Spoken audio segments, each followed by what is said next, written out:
When people tell you you should do a test round of queries with your letter, synopsis, everything, they're very right. Hello, I'm Nicole Wilbur. I am a writer of YA fiction that, what do I say on my website? Let me see. I'm a novelist, traveler, and a adrenaline tracer. I write about young adults breaking the rules, falling in love, and becoming versions of themselves they never expected. See there how the I'm a writer was a lot blander than the I write about young adults breaking the rules, falling in love, etc.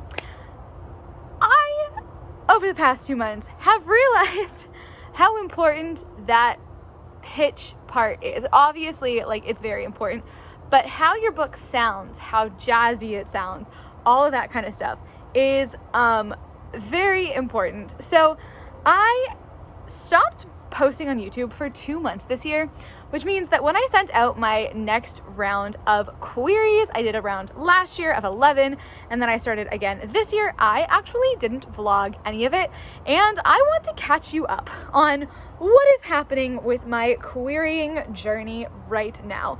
Now, I am filming this after I just went to a conference where I live pitched 5 agents in one day. That video's up here.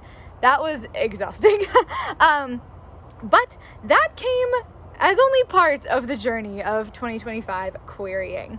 So let's talk about this. So basically what has happened in my querying journey is last year I queried 11 agents, got 4 requests, got all rejections, and then I was like, seems like I need to make the book better.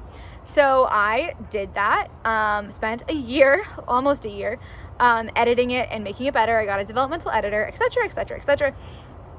And then I decided to start querying again in end of March. I'm just looking at my dates in my spreadsheet. End of March, beginning of April, literally April 1st of this year. So at that point, I had a query letter and a synopsis and everything from my first round, and I had made changes to the books. So I went in, made some changes to the synopsis to have it, better reflect the book. Same with the query letter. And I thought to myself, a million people have looked over this thing, so I'm just gonna send it out. Basically. It's been looked over by a gazillion people. So even though this most recent version hasn't been, I'm going to send it out. The other thing that I did in the book itself was one of the comments I'd gotten from an agent originally had been that the scope of the story felt too narrow. And originally in the story, there'd been 2 violins that were very famous that the crew had switched for some reason, and everyone thought the wrong violin was in the other place. And it felt very it was intricate and confusing, and some people were like, it's good that it's confusing. I like heists because they're not that it's good, it's confusing, but I like heists because they're intricate like that. I ultimately was like, why do I have 2 violins? I'm getting confused. Stralius A, Stralius B, why are there so many? And then there was a replica thrown in. I'm like, this is too many violins. And so in my edit, I basically, instead of making it 2 museums that have both had the violin and then they got swapped, or it was a museum and a private collector, and then they got swapped by my crew before the story started, I made it a long lost violin that my crew finds before the story starts. And so I introduced in the manuscript a little, I wouldn't call it a prologue so much as an interstitial that's meant to be a little clippet of a news article being the Stralius has been found, oh my god. And so that was a new part of my query package as well. The opening pages hadn't changed very much from the first round, but I did add in that little interstitial. So between March 31st and April 10th, I queried 1, 2, 3, 4, 5, 6, 7, 8, 9, 10, 11 agents. So same as last time. And this time I got a whopping 0 requests.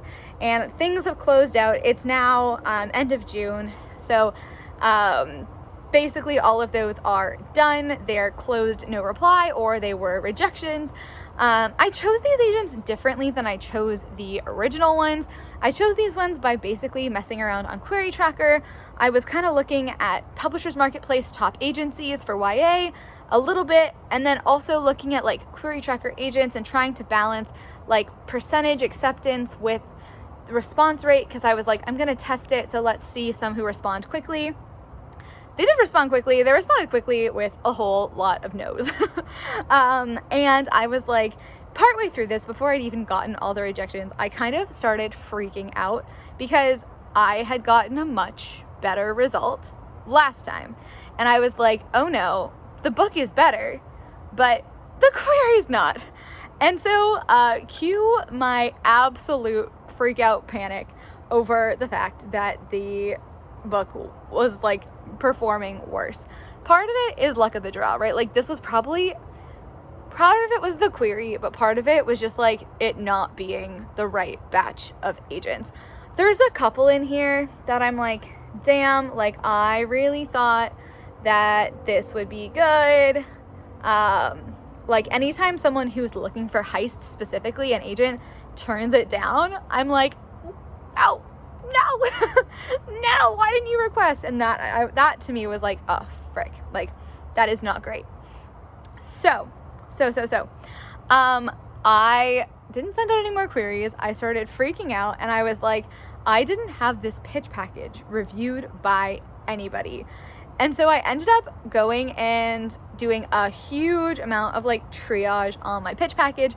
I think I hired 2 separate Readsy editors, like editors who are on Readsy, to review my query letter. I had one read it, do a pass. I had another one read it, do a pass.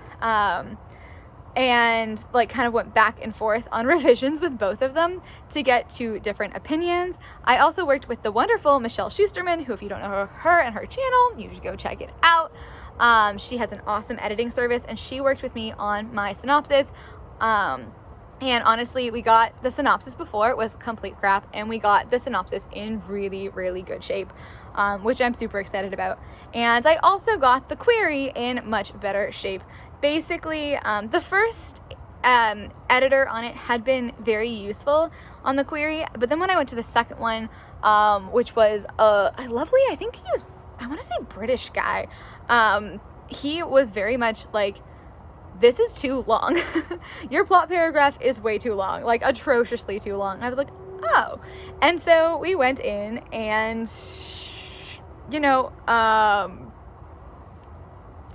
messed around with it. I went in, changed it up, and made it much, much stronger. I will maybe, if you're interested, I could do a Substack post with kind of before and after of the query letter. Let me know if that sounds interesting to you. But basically, it was a lot of like condensing the plot. I tend to spend a lot of time in the story setup, which is sometimes an issue when I'm writing a first draft of a book, is that like sticking in that story setup for a while. So I really had to try to get like to the point and pull the most important elements out. And he did some like big edit suggestions to it that I didn't pull them exactly because I wanted to keep a lot of the voice and like the snappy lines that I felt had worked. But I also wanted to like make it better. And then the other thing I did with my query package was I removed the interstitial from my initial pages and anything that was less than like 100-page partial. No, maybe it's still in the 50-page partial. I didn't send the 50-page partial to anybody, so it really doesn't matter. But it's definitely in the 100-page partial and the full, obviously, but in like the initial 10 pages or whatever that you paste in the bottom, I nixed that interstitial, which I think made a huge difference. Not that the interstitial, the reason I had it in the first place was because I had some beta readers be like, wow, like this is really drawing me in, but it wasn't a great example of my writing. And I could see someone reading that and just kind of being like, bleh. So, whether that stays in the book or not is a question, but really you have to get to the character, to the voice as fast as possible. And the writing is much, much better when I'm not pretending to mimic a newspaper article. So that was the big change I made in the query package. We have the round 3. Before we keep going, I just want to plug that I published 2 articles on my Substack this week. I am loving Substack. This week I had a article about Jurassic World and the new movie and how it breaks story conventions. It's kind of a heist, but like not fully realized. And they do a lot of interesting things with the antagonist. I don't know if you thought anyone would have anything interesting to say story-wise about Jurassic World, but I did. So there we go. And then the other one is about, well, I got attacked by a hippo. And that's what the Substack article is about. So if that sounds interesting to you, it'll be linked below. Now on to querying. Update number 2. I have changed locations to provide you with the next update. So at that point, I had, 11 queries out, and most of them have come back as no's or been closed no replies. A couple of them, like 2 or 3, are still technically not closed no reply.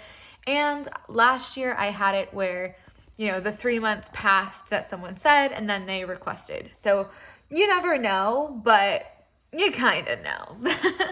So then we are on to round 3, and round 3 was at the conference that I just talked about, and I have the video that's linked somewhere of pitching 5 agents live over video, over Zoom, and that was really, really awesome. And all of those agents expressed interest and asked for a query, 100 pages or a full. I don't know if they were asking you can never really tell if it is like really a request. Maybe they're just asking everybody for the full, but it ended up being 1 query, 100 pages, and 3 fulls. And then basically the day after that, I was feeling pretty damn, the week after that, I was feeling pretty enthusiastic, I suppose, from all of the good feedback I got from those agents. I'd really worked on the pitch. By the way, for the live thing, I did it for my friends. Their number 1 comment was like, hey dude, stop talking so fast, which is a known problem that I have. Usually for work things, I'll have a sticky note on my laptop that's like, slow down, but I queried 1, 2, 3, 4 more agents that week. And so far I've gotten 1 full request from that. So that is very exciting. So that, is much better odds so far. Just on that though, it's end of June, and pretty much any other agent I had been interested in querying or who was on my list is closed, and I think they're probably going to be closed until the fall. So we're kind of in a holding pattern now with those. How many is this now? Hold on, pause. 4, 8, yeah. With those 8, so 5 from the conference and 4 from my recent querying round. We're kind of in a holding pattern to see what happens there. But yeah, it's going well. We have something this is something like my 20th or so query this year, and my 32nd or so in full. So stuff is kind of happening. I will say that I am, since the edit and since those changes that I made, that seemed to make a huge difference. Again, 1 out of 4 requests, you never know what comes next, or what comes after that. So we'll see. And if you saw the conference video, the query that I sent, the one that was only 10 pages, they came back the moment I sent it, 45 minutes after I sent it, and were like, can I have the full? So that is it's all very exciting stuff. I have no idea, honestly, what to expect. It's stressful. I am also I don't know. The querying is crazy, man. And I've seen a lot of videos recently on the data tab on Query Tracker, which I did not know about until I saw all these videos about it. And thank you very much, because now I'm like, ooh, what are you doing? And I keep looking and it's terrible. Do not ever look at the data tab on Query Tracker. It will ruin your life. Don't look. There we go. The querying journey is ongoing. Guys, it has been fucking 15 minutes. 15 minutes. I went to get up. I haven't even had a bite of my popsicle yet. I got the first rejection. Ooh. Every time I feel settled, like, yes, this is what's gonna happen. I have a decision. Something happens and changes everything.